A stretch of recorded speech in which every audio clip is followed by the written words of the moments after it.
Before he became the king of late-night satire, Stephen Colbert's life took unexpected, sometimes tragic turns that would ultimately fuel his comedic genius. From the heartbreak of losing his father and brothers in a plane crash to controversies that nearly ended his career, Colbert's path to fame is filled with resilience, faith, and unfiltered wit. But there's much more to the man behind the persona. Here are the top 20 things you never knew about Stephen Colbert, revealing the fascinating layered life of this comedy icon. He was the first Daily Show correspondent to get sued. Even with the success of The Daily Show, Stephen Colbert wasn't a stranger to controversy. In 2008, he landed in hot water after a sketch he performed at Paley Fest stirred up outrage.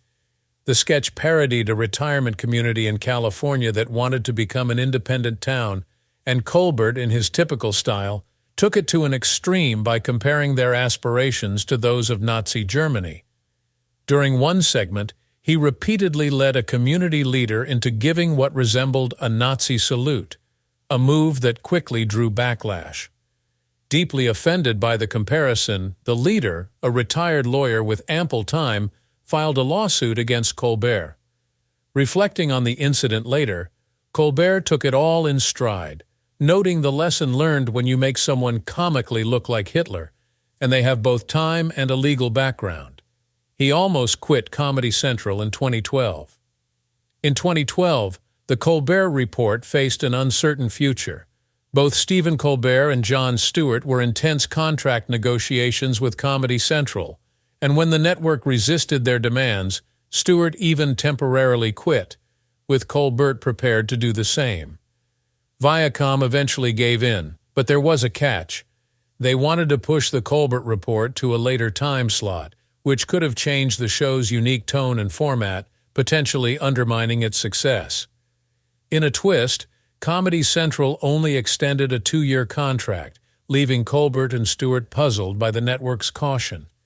This decision, however, would eventually set off a chain reaction in late-night television.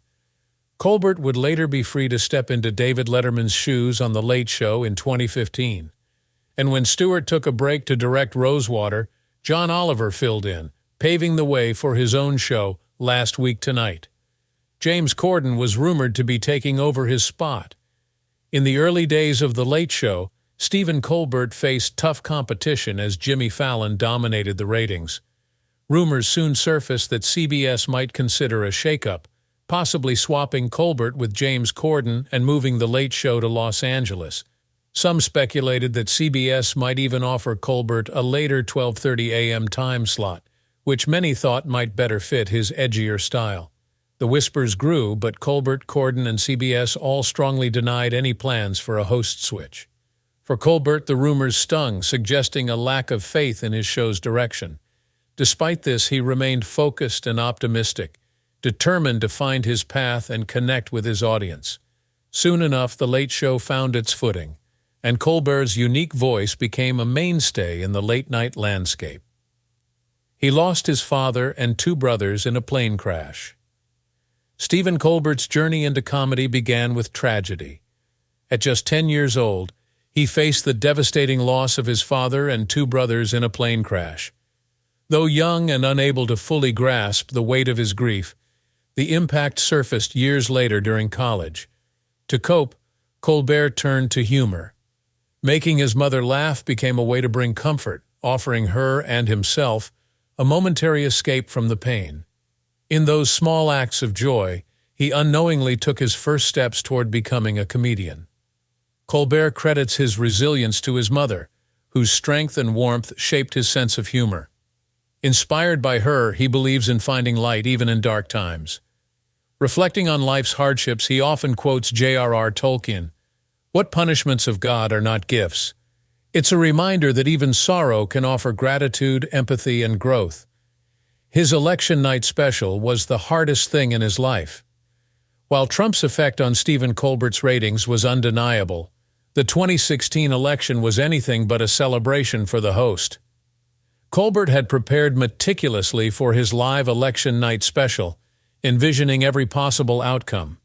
His team lined up guests, pre-taped segments, and countless jokes, all crafted for different results. But as the night wore on, the scenario they hadn't anticipated unfolded. As the state-by-state updates rolled in, Florida, Ohio, Iowa, Nebraska, Colbert could see the results darkening behind his guests.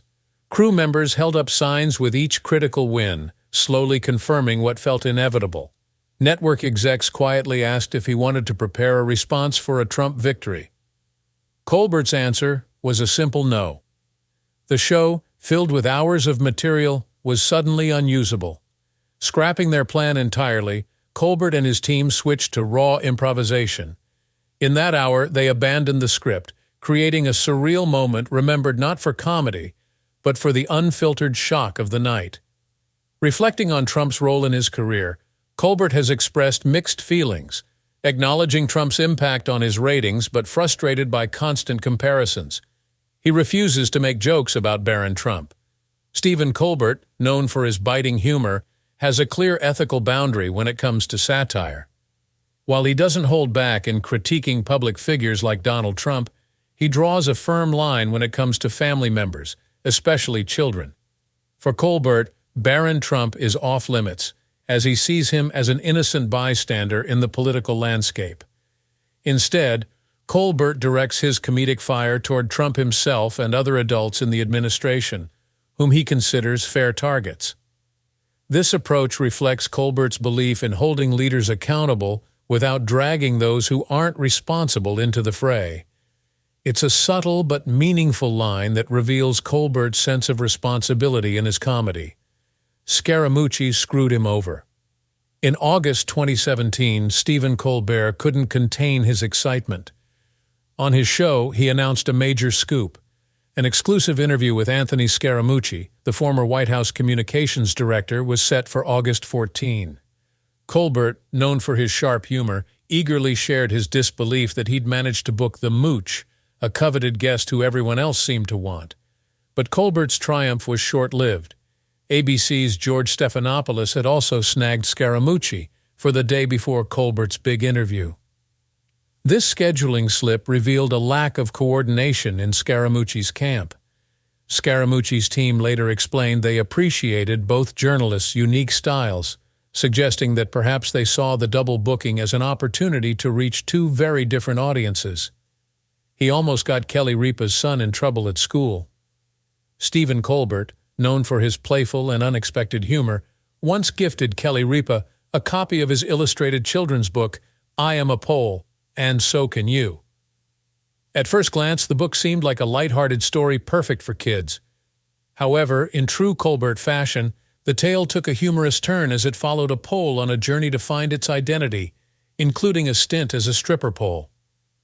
Reas later recounted this memorable gift on The Late Show, laughing as she admitted the embarrassment it caused when her son innocently took the book to school. This humorous yet somewhat risque gift led to an awkward moment for Reas when her son brought the book to school. He never let his kids watch his show. Stephen Colbert, known for his sharp satire and quick wit, takes on a very different role at home, that of a protective father to his three children, Madeline, Peter, and John. While having a famous comedian as a dad might sound exciting, Colbert had reservations about his kids watching The Colbert Report. His concern was rooted in the nature of his on-screen character, a bombastic, over-the-top satirical figure who often said outrageous things for laughs. Colbert worried that his children, with their young minds still learning to navigate the nuances of humor, might struggle to separate the father they knew from the character they saw on TV. In an interview with 60 Minutes, he explained, "Kids can't understand irony or sarcasm, and I don't want them to perceive me as insincere." The thought of his children confusing his on-screen antics for his real beliefs made him cautious. With satire being as complex as it is, Colbert chose to shield his kids from the show's satirical side until they were old enough to understand. Now, as they've grown and Colbert's moved to a more straightforward role as the host of The Late Show, the family can finally enjoy watching him on TV. No satire, just Dad being himself. He's deaf in his right ear. Stephen Colbert has a hidden challenge that few people know about. He's completely deaf in his right ear. As a child, he developed a condition called cholesteatoma, a benign growth behind the eardrum that led to surgery and ultimately left him without hearing on that side. This hearing impairment could have changed everything for Colbert, especially since he once dreamed of becoming a marine biologist and exploring the ocean. With his hearing loss preventing activities like scuba diving, Colbert had to shift his path. Though he couldn't pursue life underwater, this twist of fate pushed him toward the world of storytelling and performance. What could have been a setback turned into an unexpected beginning, leading him to a career where his sharp wit and quick humor would captivate audiences, no deep-sea diving required. He used to be a micromanager. When Stephen Colbert first took over The Late Show, he approached it with the same intensity that had worked so well on The Colbert Report. He micromanaged every detail, from props and graphics to staff meetings. But what succeeded in the smaller, controlled environment of his previous show became overwhelming on the grander scale of The Late Show. Colbert soon realized that his hands-on approach was affecting his on-air performance. The transition felt like moving from a go-kart to a NASCAR, and the pressure began to show. Even Jon Stewart, his longtime friend and former colleague, worried that Colbert was taking on too much and risking his connection with the audience. Colbert eventually understood that he needed to let go of the technical details and trust his team. By shifting his focus to engaging with the audience and embracing each moment, he found his rhythm and the confident, relaxed presence that fans love today. His persona was based on conservative pundits. When Stephen Colbert first stepped into his role on The Daily Show, he drew inspiration from serious, no-nonsense news anchors like Stone Phillips, creating a satirical newsman with a straight face. Early producer Madeline Smithberg even joked that Phillips should get credit for inspiring Colbert's deadpan approach. As The Colbert Report evolved, Colbert's character became a caricature of conservative news figures like Bill O'Reilly and Joe Scarborough, a well-meaning but wildly misguided host.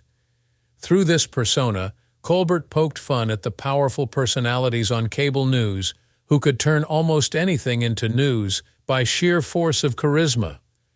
One of the show's defining ideas was truthiness, the notion that something can feel true even if it isn't.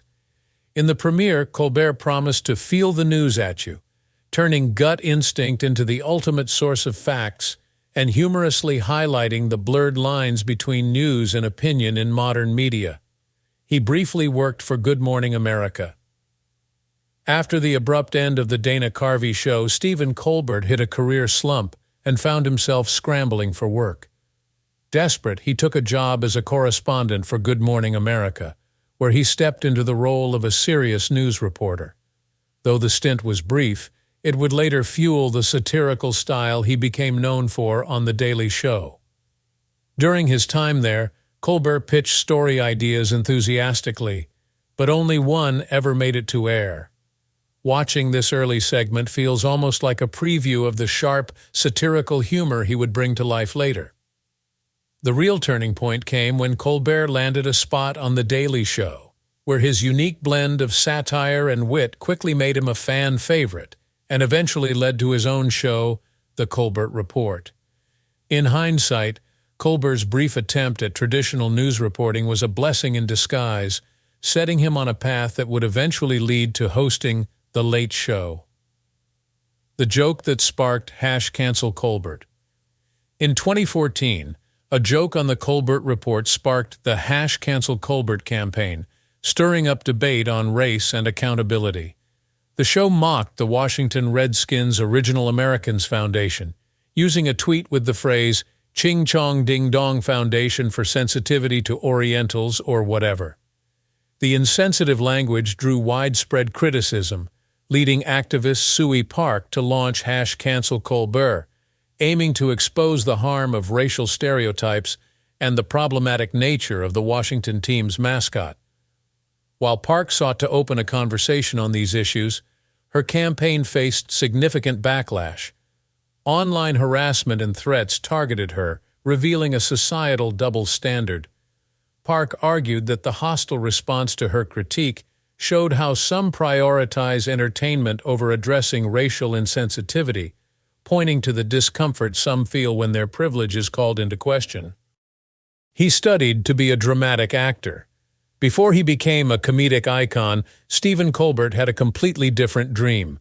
As a student at Northwestern University, he was drawn to serious theater, diving into dramatic roles that revealed raw human emotion.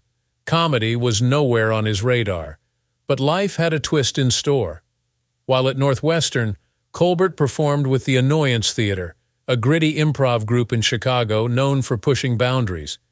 Yet fate took him even closer to comedy's mainstream hub, Second City. After graduation, Colbert worked at Second City's box office, selling tickets while watching performers command the stage. On a whim, he enrolled in improv classes to pass the time, unknowingly setting the stage for his future. Those who knew him then remember a thoughtful, sometimes reserved young man, quite different from the quick-witted satirist he would eventually become. He's a devout Catholic. Stephen Colbert's sharp wit on The Colbert Report often intertwined with religious themes, portraying a character who humorously claimed deep devotion. Yet behind the satire lies Colbert's sincere and reflective Roman Catholic faith. Raised in a household where belief was both encouraged and critically examined, he learned to value faith beyond mere tradition, viewing it as something to be lived thoughtfully. Colbert's real-life devotion has shaped his path. He's taught Sunday school, become an ordained minister, and holds a profound respect for religious teachings. For him, humor isn't a tool to mock faith itself, but rather to highlight those who misuse it for power. His favorite Bible passage, Matthew 6:25-34, speaks to the importance of trust, a message so meaningful he read it aloud at his wedding, a testament to how deeply faith and authenticity resonate in his life. He had a Southern accent that he worked hard to get rid of. Stephen Colbert's journey from Charleston, South Carolina, to becoming a comedy icon began with a small but determined act. Growing up with a strong Southern accent, he noticed how TV and film often portrayed Southern accents as markers of backwardness or ignorance. Not wanting to be boxed into this stereotype, young Colbert made a bold decision. He would change his accent to sound more sophisticated. He studied American news anchors, practicing their neutral, polished delivery until it became his own.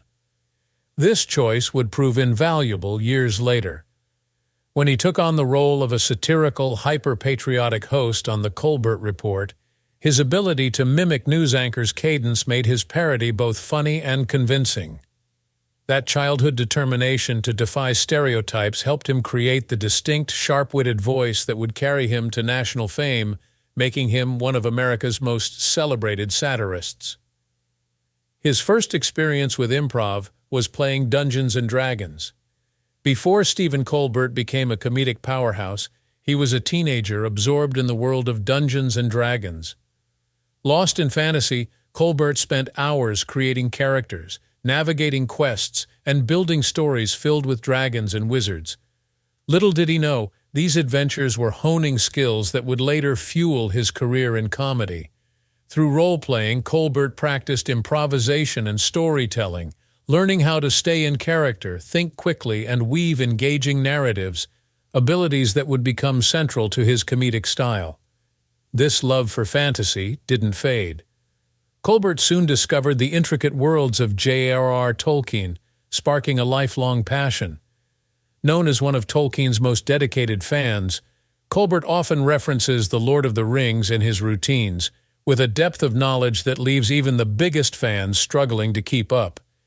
Going head-to-head with him in a Tolkien trivia contest is ill-advised. He's almost guaranteed to win. He has a cameo in The Hobbit.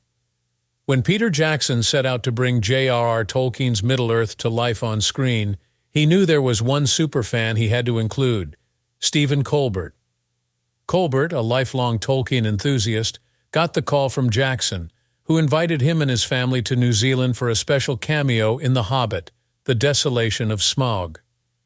In a quick but unforgettable scene, Colbert appears as a spy in Lake Town, joined by his wife, Evelyn, and their sons, Peter and John.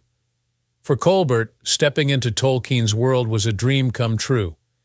Jackson fondly remembers Colbert's excitement, describing him as like a kid in a candy store, eagerly exploring the intricate props and costumes on set. The cameo was just the beginning of Colbert's Middle-earth adventure. The following year, he hosted an unforgettable interview with Smaug the Dragon on his show, proving yet again his boundless passion for Tolkien's world. He revolutionized late-night TV. Stephen Colbert's humor is at its sharpest when it leans into politics. Over time, The Late Show has transformed into a platform for insightful and biting social commentary, with Colbert's mix of wit and intelligence inspiring other hosts to approach serious issues through humor.